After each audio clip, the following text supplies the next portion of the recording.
आज हम वाक्य भेद आज हम देखने वाले हैं वाक्य भेद। फिर वाक्य किसे कहते हैं? वाक्य किसे कहते हैं? जैसे हमने लास्ट लेक्चर में, इसे दो पहले लेक्चर में देखा था, शब्द यानी क्या? शब्द मीन्स क्या? शब्द मीन्स क्या? शब्द यानी वर्णों का समूह। वर्ण मीन्स क्या? अल्फाबेट, वर्णों का समूह। आज हमें देखना है वाक्य यानी क्या? वाक्य, शब्द मीन्स वर्णों का समूह, वाक्य मीन्स शब्दों का समूह। शब्दों का समूह यदि हमने कहा तो देखिए, बलवान समय बहुत है। बलवान एक शब्द है, समय एक शब्द है, बहुत एक शब्द है। फिर ये क्या है? शब्दों का समूह। इसे वाक्य कह सकते हैं क्या हम? नहीं। क्यों नहीं? क्योंकि ये जो है अर्थपूर्ण शब्दों का समूह नहीं, शब्दों का समूह है, लेकिन वह क्या है?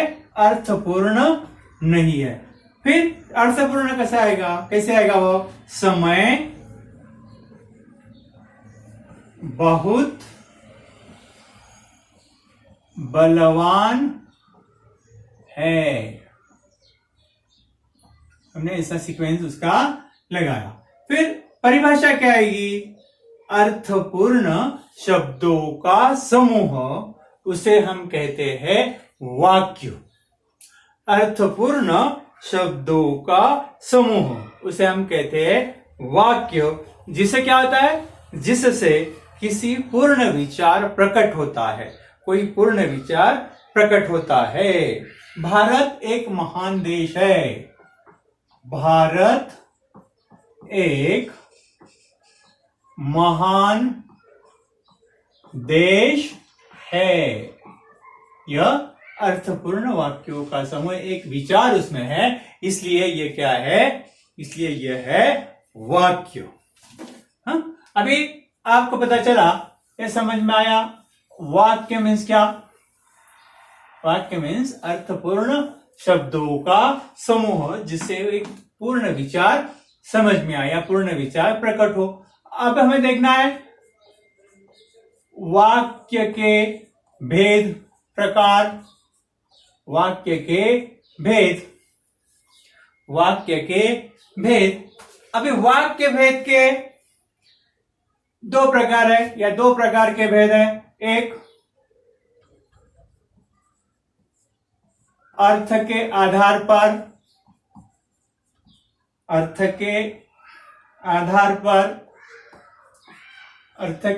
पर, और दूसरा है रचना के आधार पर। रचना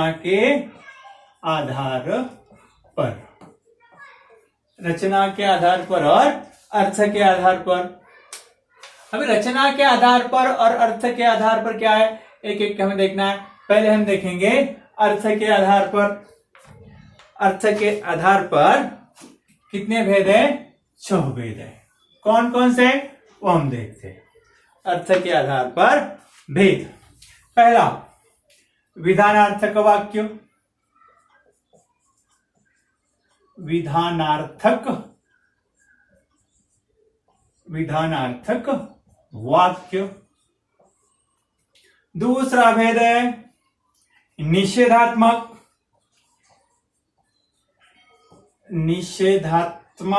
या निषेधार्थक भी कह सकते हैं।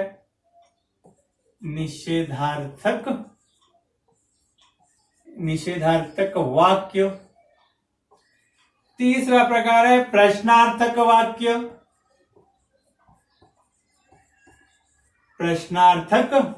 वाक्य। चौथा भेद है आज्ञार्थक वाक्य।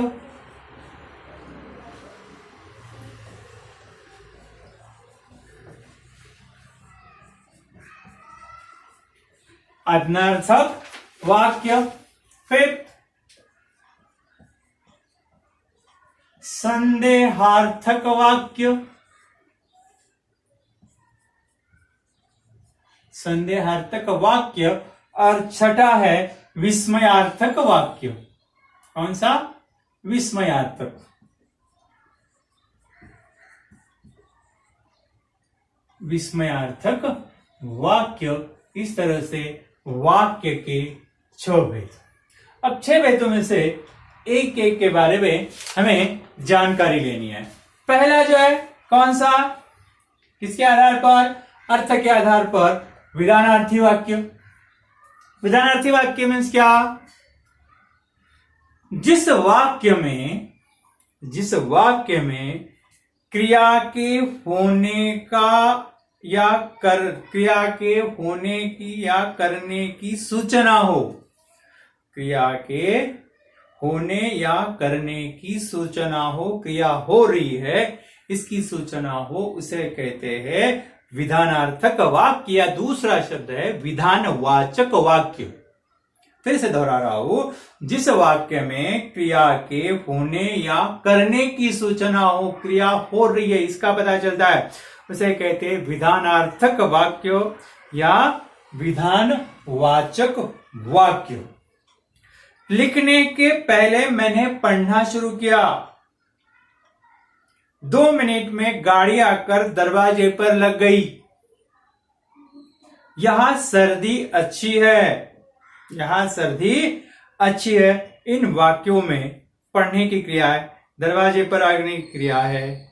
यह जो क्रिया है यह सूचित होती है, एक क्रियाएं करने की सूचना मिलती है, इसलिए उसे विधानार्थक वाक्य कहते हैं। दूसरा प्रकार निषेधार्थक वाक्य। निषेधार्थक वाक्य इंग्लिश में आप नेगेटिव सेंटेंस कहते हो। फिर क्या आएगी परिभाषा?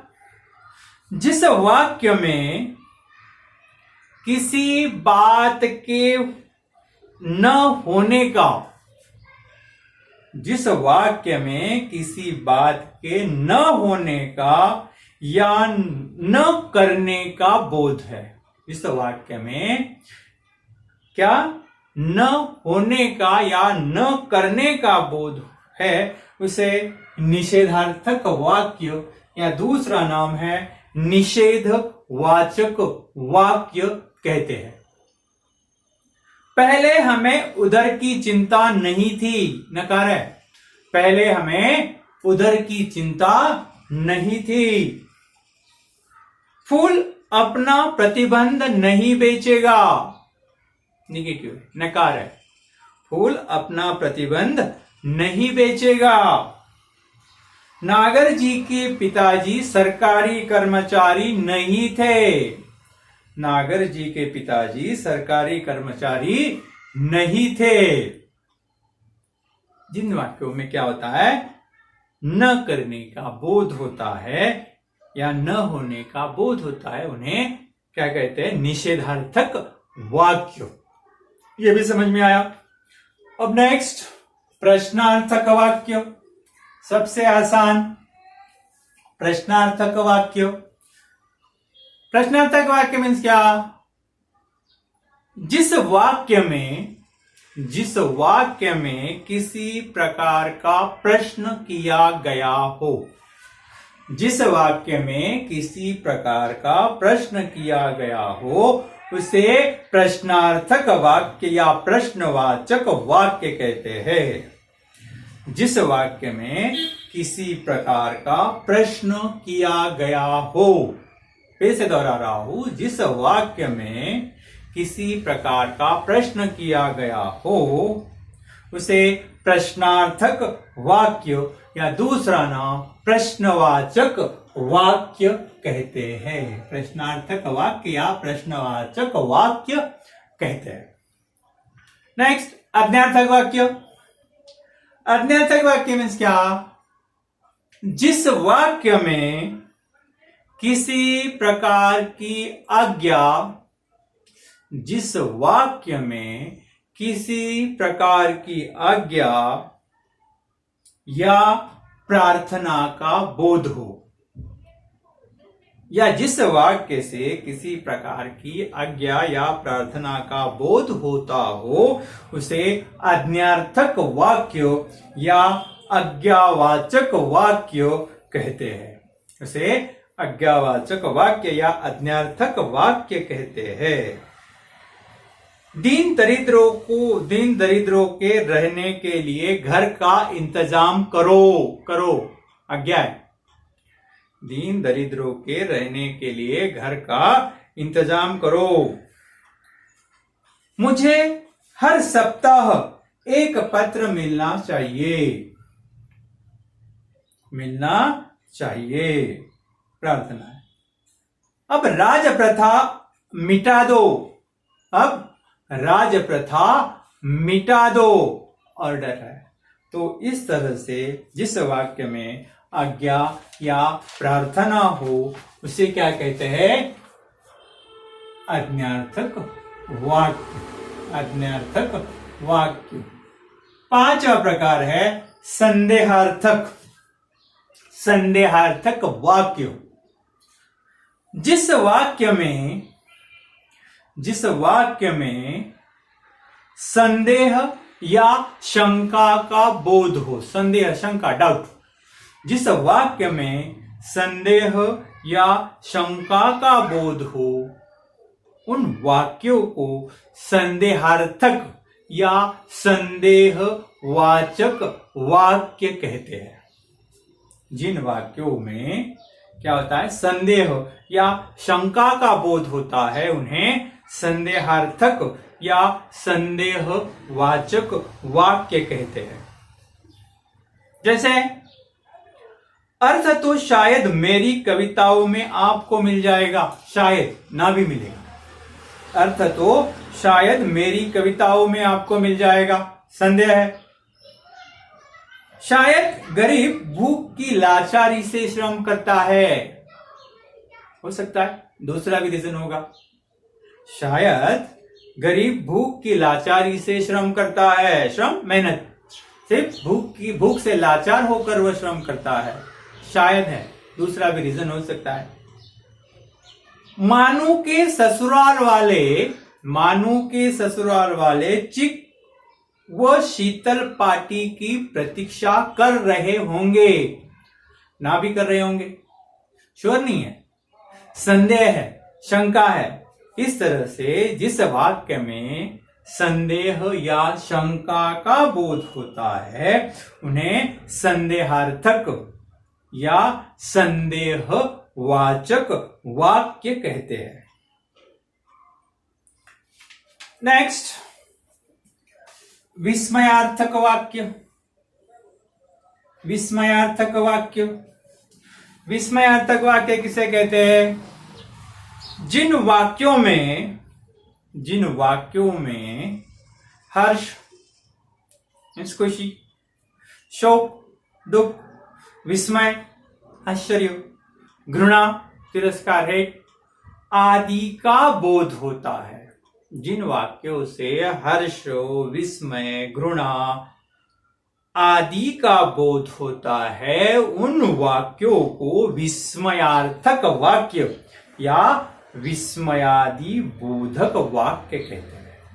ध्यान रखिए, जिस वाक्य में हर्ष, शोक, विस्मय, घृणा आदि का बोध होता है उन्हें विस्मयार्थक वाक्य या विस्मयादि बोधक वाक्य कहते हैं।